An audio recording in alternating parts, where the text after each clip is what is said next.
I'll have what she's having.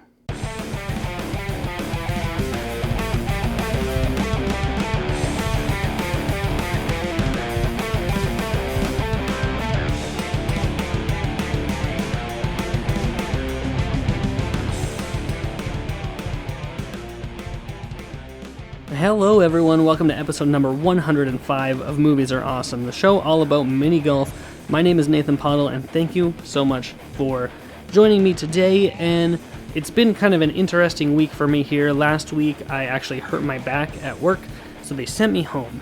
And because I hurt myself and I couldn't really do anything, if all I can do is sit down and kind of do nothing, I might as well watch movies while I'm at it. So in the last week, I have just been cruising through movies. A lot of them have been brand new, ones that I've never seen before. It's always good to check out new things and expand the kind of, palette a little.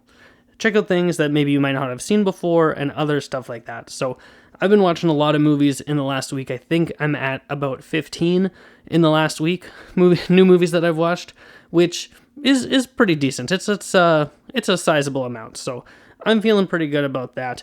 And then actually in the next couple weeks, we're getting a couple of new movies. So this Friday, on the day that this episode drops, we're going to be getting Cruella on Disney+. I'm going to be watching it. I'm very excited. Early Twitter buzz about this movie is very positive. So I'm really looking forward to seeing it come out, and I'm going to watch it. And then that's what next week's episode is going to be about. It'll be a review on Cruella. And then also we're getting A Quiet Place Part 2. Now, what's interesting about A Quiet Place Part 2 is that supposedly it is getting a theaters-only release. Now, here where I live in Alberta, we are still under lockdown and theaters are not open. So I'm hoping that there's going to be some form of online way that I can watch A Quiet Place Part 2. I quite enjoyed the first one. I'm really looking forward to seeing what the second one is about. It's getting very good reviews. I believe last I checked on Rotten Tomatoes, it's sitting at 94%, which is quite high, especially for a horror film. So I'm really looking forward to A Quiet Place Part 2.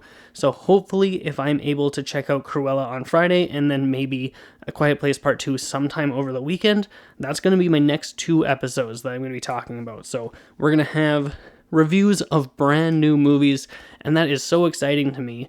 Actually, one of my more popular episodes that I've done in the last little while is my review of Raya and the Last Dragon, which is a brand new movie. So listeners out there, you guys are wanting to hear reviews of new movies. I'm wanting to watch new movies. Everyone is just clamoring for new movies, and we're finally getting them. Movies that we've been waiting for a really long time. A Quiet Place Part 2 was supposed to come out over a year ago, and now we're finally getting it. So I just can't wait. I'm so excited for those next couple of episodes. So be sure to stay tuned for those ones. Today, though, we are talking about best opening scenes. Now, I've already done an episode on this. If you've listened to the show for a really long time, way back in episode 12, I did an episode on best opening scenes. And now here, almost 100 episodes later, I'm talking about it again.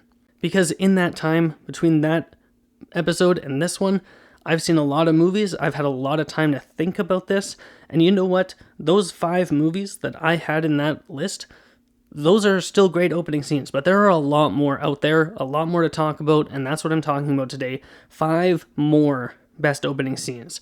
So just as a recap, if you didn't listen to episode 12, way back when I first started doing this show, the best opening scenes were from Watchmen, Inglourious Bastards, Casino Royale, The Dark Knight, and Raiders of the Lost Ark. So when I sat down to do this list of my new best opening scenes, I wanted to make sure I didn't have any repeats for one, because, Inglourious Bastards and The Dark Knight are both incredible opening scenes, and I was saying last week that I just rewatched The Dark Knight, so that opening scene is fresh in my mind, so I didn't want to use any of those. I wanted to make sure things are a little bit different, maybe some outside of the box type picks, but opening scenes that are still really strong and solid. So I've got 5 more here, and we're going to talk about them in order of release date, just to make it easier for everyone. So why don't we get started here on more best opening scenes. My number 5 is from the movie Sunset Boulevard. Now, I have definitely mentioned this movie on the show before. It is my second favorite movie of all time. It came out in 1950 and is directed by Billy Wilder, and it really is just so interesting and tense. And the way this movie opens, it opens with a shot of a street, like a side where the sidewalk and the street meet. On the street, it's spray painted on the side, Sunset Boulevard.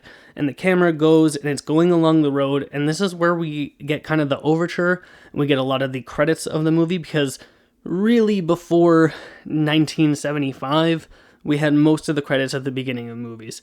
And then once movies like Jaws and then Star Wars for sure kind of changed the game, and now we have most of the credits all at the end of the movie. But here in 1950, we do get most of the credits right at the beginning. So we're going through and we have this bit of an overture, but then we get to this house, this large estate, and we see that there are photographers taking a picture, and they're surrounding a pool. And inside the pool is a dead body, and we see the floating corpse of this dead body, and the angle that we get is from inside the pool, looking up at the body, which is face down in the pool, so we can see the face of who's dead, and then we can see up in the water at the surface, photographers taking pictures of this dead body. Now, this is where the movie starts, and then the narrator kicks in and is talking about that there's been a murder, and they specify the time of day and what day it is, and all of this different information. And basically what this is establishing is the end of the movie. We're being shown the end of the movie, and the main character is narrating this opening. The main character is dead. And we basically are introduced to the death of a character, and then we go back to the beginning and we see, how did this happen? How did we get to this point? Who is this person? Why are they killed? What is this house? What is this place? What are the events that have led up to this person's death? Were they murdered? Did they commit suicide? What is going on? I do think in that opening monologue, it does say that the main character was murdered, but I can't remember 100%. I didn't quite have the time to sit down and rewatch all of these opening scenes. I wanted to, but one thing led to another, and I have a 2-month-old, and it just would have taken too much of my time, so I ended up just going from what I remember about this opening scene. We are just getting everything we need to really bring us in. It's giving us a lot of mystery, a lot of intrigue. And that's kind of what an opening of a movie is supposed to do. There are a few different things that an opening scene should do. It should intrigue you, it should get you invested, it should entertain you, it's got to bring you in somehow. And at the same time, it also needs to establish characters. It needs to establish a story or an inciting incident of some sort. So that's what Sunset Boulevard is doing here, is it's drawing you in. You don't know who this guy is or what happened to him, but you kind of want to know and you want to find out. Also, what's interesting about this opening scene is how they shot it. So back in 1950, when this movie was made, they weren't really able to put cameras underwater. So in that opening shot, where it looks like the camera is in the pool looking up at the body and the people outside, that's not the case at all. It was actually a really shallow pool that the body was floating in, and they put a giant mirror on the bottom of the pool, and then shot the camera down at the mirror, which then reflected the resulting shot that we see in the movie. So I thought that that was a really kind of interesting piece of trivia about how this scene was shot. There's a lot of really interesting things about the making of Sunset Boulevard. Actually, the ending wasn't even done. Billy Wilder wasn't even done writing the script or figuring out the story when they started shooting. He just kind of lied to the producers, and they just kind of went along with it, and then he kind of threw the ending together, and it's actually a magnificent ending. It's such a strong, fascinating, interesting ending. Oh my goodness. Sunset Boulevard, I could talk about all day. I love it so much. And it has one of the best opening scenes that I've seen in a movie. I think that's it about that one. Why don't we move on? My number 4 is Rear Window. Rear Window was released in 1954. It's directed by, who is it? Alfred Hitchcock. Why I blanked on Alfred Hitchcock. I actually have it written down in my notes. So why don't I just read my notes? Directed by Alfred Hitchcock, came out in 1954. And it's also starring Jimmy Stewart and Grace Kelly. Now, the basic plot of Rear Window is that there's this photographer, played by Jimmy Stewart, who broke his leg and he's in his house, and he has nothing to do but stare out his window and spy on his neighbors. Now, what this opening shot does is it pans through out his window, and it shows us each apartment that he can see from his window, and it introduces us to all of the players in the movie. We get his neighbor who's a dancer, we get the neighbors who are young lovers, we get the neighbor who is a lonely lady. We go through and we see everything. And then we get into the apartment of Jimmy Stewart's character, and it shows that his leg is broken, and it shows that he's a photographer, and we get a lot of the basic information that we need without any dialogue. And anyone who's listened to the show at all will be familiar with the fact that I am a huge fan of show don't tell. Movies are a visual medium, and I want to be shown things. I want to be able to be given a frame of a film and figure out what is going on based off of that frame. I don't want to be told anything. So being shown all of this stuff is so powerful, it's so strong, it's a wonderful opening to the movie. It introduces us to Jimmy Stewart's character, it introduces us to all of the neighbors, and kind of sets us off onto this guessing game of what is going on.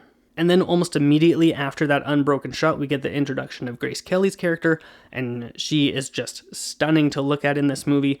This is another movie that I really, really love. I recommend it to people quite often, especially because it is an edge of your seat, what is going to happen type story.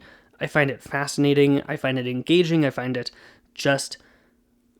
It's so good. I don't know really how else to describe it. I do recommend it to a lot of people, and I'm recommending it to you right now. If you have not seen Rear Window, directed by Alfred Hitchcock, came out in 1954. I'm reading this off of my notes. Go check it out. It's a pretty great movie, and it has a really wonderful opening scene. That being said, I don't have that much to say about it, so I guess I'm moving on to the next one. Now, when I'm talking about opening scenes, I want to be as objective as possible. I want to look at that opening scene and say, hey, what is this doing for the movie? What is this doing for the characters? Is this accomplishing what it needs to accomplish? What is it setting out to do, and how well does it achieve it?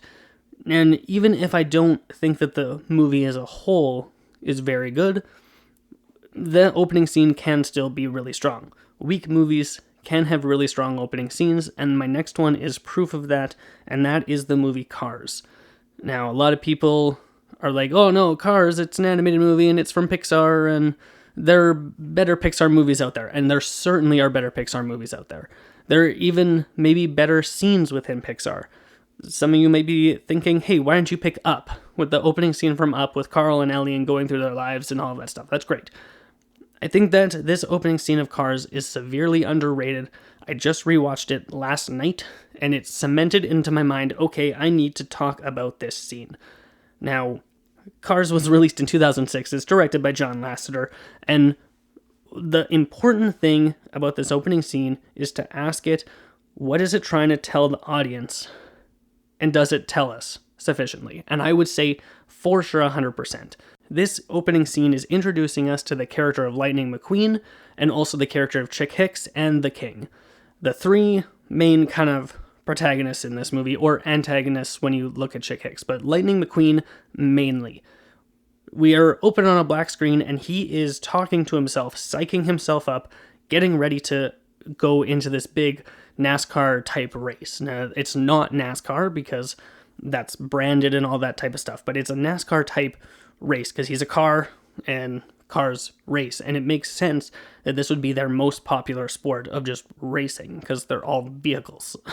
My thoughts on how much the Cars universe makes sense aside, this opening scene, he's psyching himself up, and in between these little phrases that he's saying, that he is speed and he eats losers for breakfast, and just getting himself into the zone, we're intercut with cars racing by the screen going zoom, zoom, zoom, zoom, zoom, zoom. I'm not very good at sound effects, but you know the sound that a car makes when it goes zoom.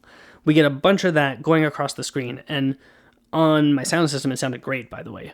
We get to the end of this, and his crew chief, driver guy, knocks on the door, and he's like, hey, it's time to get this race going. And the ramp comes down, and he's surrounded by the glitz and glam of the racing scene, and he is the hottest new thing in racing. Lightning McQueen, ka-chow! He's got his little lightning bolt that he shines at people, and he's got a catchphrase, and he's got teen people who love watching him race, and everyone is on his side, and he is in the race. Basically, what this scene is telling us is that Lightning McQueen is a rookie, he is cocky, he is new to the game, and he is good at it. And he loves it. So this is what he lives for, and while he's racing this race, we see his arrogance, we see his love for the sport, we see that he can sometimes get a little bit distracted, we see that he feels he's a one-man team, he doesn't need anybody, and he's going to take all of the glory for himself. And that establishes Lightning McQueen as a character, and then throughout the movie we see how he grows, how he develops, how he learns lessons that he maybe felt he didn't even really need to learn and know. But this opening scene locks in for us who this guy is. And I think it really is a strong demonstration of how to be introduced with a character and given everything we need without quite being beaten over the head with it. Now, when we get to the parts of the opening scene where the announcers are kind of introducing us to the characters, where they talk about the King and Chick Hicks and then Lightning McQueen, that is a little exposition heavy, but with the backdrop and the context of how we're being given that information, it's a lot more subtle than how other movies have given big exposition dumps right at the beginning of the movie. And one that comes to mind is we recently rewatched Big Hero 6, and the beginning of Big Hero 6, they're zooming on a little scooter, and the older brother is telling Hero, the main character, he's like, oh, you've graduated high school when you were 13, and this is all you've done with your life, and it's basically giving the audience information in the most blunt way possible, and it wasn't very creative, and it's not very interesting, and it's one of those moments that make me roll my eyes when I see something that's so blatantly obvious, giving us information that we need, but not in a creative or interesting way. I don't like it as much, but in this manner, in the opening scene of Cars, I feel it really works. I find it's very effective, and I find that it's a very strong opening scene. Alright, I'm going to move away from that one now. I only have 2 left, so why don't we talk about my next one, which is the opening scene of Dawn of the Planet of the Apes. Now, this one is directed by Matt Reeves and came out in 2014, and oh my goodness, I love this movie. This Planet of the Apes trilogy is so good, it's so strong. When I did my episode on best trilogies, this was on the list because I think it's just magnificent. I think it's incredible storytelling, incredible visual effects. I just have such respect and love for this new Planet of the Apes trilogy. I can't hype it up enough. I can't say enough good things about it. And this movie, the second one, Dawn of the Planet of the Apes, is the best one of the trilogy. It is so powerful and so tense. But the opening scene of this movie also, much like with Rear Window, has no dialogue. We do get a little bit of hand sign languages between the apes, but basically the story of this opening scene is the apes are on a hunt.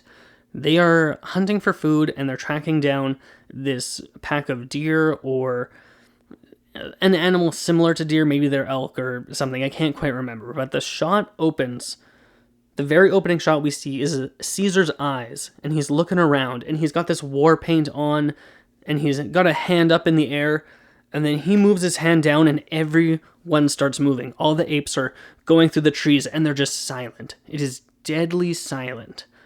And then they pounce on the pack, and they're hunting the animals down, and they're bringing them down, and it is just the power behind these animals, and the savagery, and not even that, but really the power and control that Caesar has.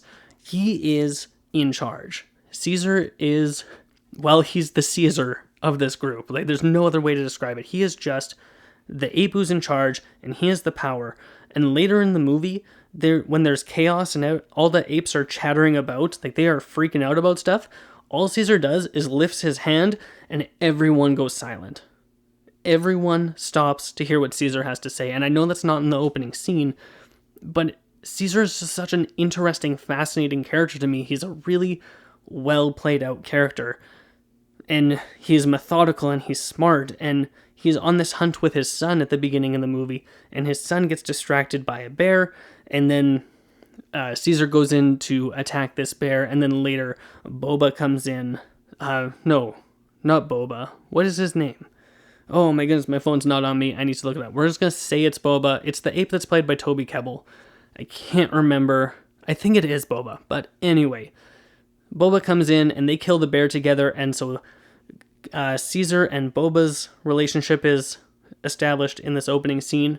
And then his son and Boba's relationship is established. So we figure out that Boba's kind of the second in command here. And when they get back into this Ape Haven, their kind of city that they built for themselves, it's not quite a city, it's more a village. But when they get back to the village and we see that they have a society, it's been 10 years since the first movie, and we see how much they have progressed and how much their numbers have grown and how many smart apes are part of this society. We have chimpanzees, we have orangutans, we have gorillas walking around as security, and just the power of these creatures is awe-inspiring and it's terrifying, and it establishes that they're more than just wild animals. They have lives and they have families and they have traditions and they have outfits and they're teaching their young. They have a little school, and Maurice the orangutan is drawing letters and teaching them their laws of ape does not kill ape and all these different things. And it's just such a perfect opening. It establishes everything, and then from there we get introduced to the human characters, and the tension between humans and apes are higher than ever, even though the apes haven't even seen a human in, I think it's 5 years. They haven't seen any humans. They just thought that they were all wiped out, but then humans come back in and the tension is there, and Boba has a fierce hate for humans, and the tension builds and builds and builds and builds and builds until you think it can't build anymore. Then it builds a little bit more, and then it just explodes, and it goes crazy. Man, Dawn of the Planet of the Apes is such an incredible film. And then when we finally get to the end of the film, I love when an opening and a final shot of a movie parallel each other. So the very first thing we see at the beginning of this movie is Caesar's eyes, and the very thing we see at the end of the movie is Caesar's eyes again. But who Caesar was at the beginning of the movie and who he is at the end are completely different. The way he sees humans, the way he sees their oncoming war, he has a new perspective and he is wiser for it. And his eyes at the end, they almost look tired. Like he just wants what's best for his people. He's been fighting, he's been building for them, and he just wants all of this to be over, but he knows it's only just beginning. So the Caesar that we have at the very beginning, his eyes are, he's in control, and he's on the hunt, and he's building the society, and they're living a life without humans. Like, they're completely ignorant that humans are even in existence anymore. And then everything changes, and we go on this crazy journey, and it's so good, and it all stems from that opening scene. Dawn of the Planet of the Apes has such good story structure to it. Everything about this movie. When I first saw it in 2014, I hailed this movie as cinematic perfection. I just, man, it's so good. And now I want to go back and rewatch it after talking it up so much. That's a great movie. I have one more opening scene that I want to talk about today, though, and then I'm going to wrap it up for today. And my last one is Baby Driver. Baby Driver is directed by Edgar Wright. It came out in 2017. And this opening scene, what it establishes is not really who Baby is as a character. We learn more about that in our second scene. What this movie establishes is the style of this movie. What are we in for with Baby Driver? This movie has such a specific style. The action is all choreographed to the music. And that's what this opening scene demonstrates, maybe more than any other scene in the movie, is that how much Baby's character loves music and how he uses it within these heists and his getaways. And everything is timed out and he executes it perfectly. This is a very well-directed opening scene. The way the soundtrack is synced up with the action, the way it's edited, the way it sounds, it really is a style unto its own. It's beautiful. It's exciting to watch because it's a car chase and people are shooting guns and there's all these police officers and Baby is driving around, just really showing up everybody, but it's one of those opening scenes that you're just in. You see that opening scene, and you are ready for more. You're like, okay, let's watch this movie. Let's get into it. Let's check it out. Actually, when I introduced this movie to my younger sister, and we sat down to watch it, I said, just watch the first scene. Just check out the first 5 minutes or so, and you're going to be in, I promise. And we watched that opening scene, and she was like, oh yeah, like this is good. My brother loves Baby Driver. I think it's in one of his top 5 favorite movies of all time. My younger sister, I really got her into it. My older sister doesn't really watch movies, but if she did, I would recommend Baby Driver to her. I think she might really like it. I'm not sure. Maybe she's already seen it. Who knows?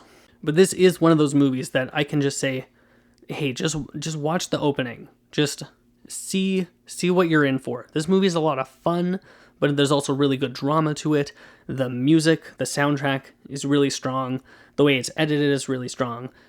It's well written. It's well executed. It's a great opening scene, and it deserves to be mentioned on my list, just because, that opening scene of Baby Driver. I remember when I was in theaters, and I saw it for the first time, and I was sitting down, and I saw that opening scene, and I was like, okay, we are in for something fresh and unique. And that's what we got out of the movie, so that's why I've got it on my list here. I think that's pretty much it for today, though. So why don't I run through those opening scenes again, just to get the whole list there. We had Sunset Boulevard from 1950, Rear Window from 1954, Cars from 2006, Dawn of the Planet of the Apes from 2014, and Baby Driver from 2017. That is going to be pretty much it for me today. Like I said, next week we're going to be talking about Cruella, and then hopefully A Quiet Place Part 2 if I'm able to watch it. But what I'm going to ask you guys today, though, is what is your favorite opening scene to a movie? Is it on my list? Did I mention it in my old episode? If you have more suggestions for another best opening scenes list, send them my way. Maybe I'll do another episode of this in another 100 episodes or so. Who knows? But feel free to let me know. You can find me on social media. I'm on Twitter at PottleNathan, and you can find the show on Instagram at Movies Are Awesome Podcast. If you haven't done so already, please feel free to subscribe to the show. You can find it on Apple Podcasts, Google Podcasts, Spotify, YouTube, and a whole bunch of other places. Thank you so much for listening to today's episode. It means a lot to me that you tune in and you listen to me ramble for half an hour a week talking about movies and such. So thank you so much for that. I'm excited for next week's episode. So stay tuned till then. And as always, if you have nothing else to do, go watch more movies.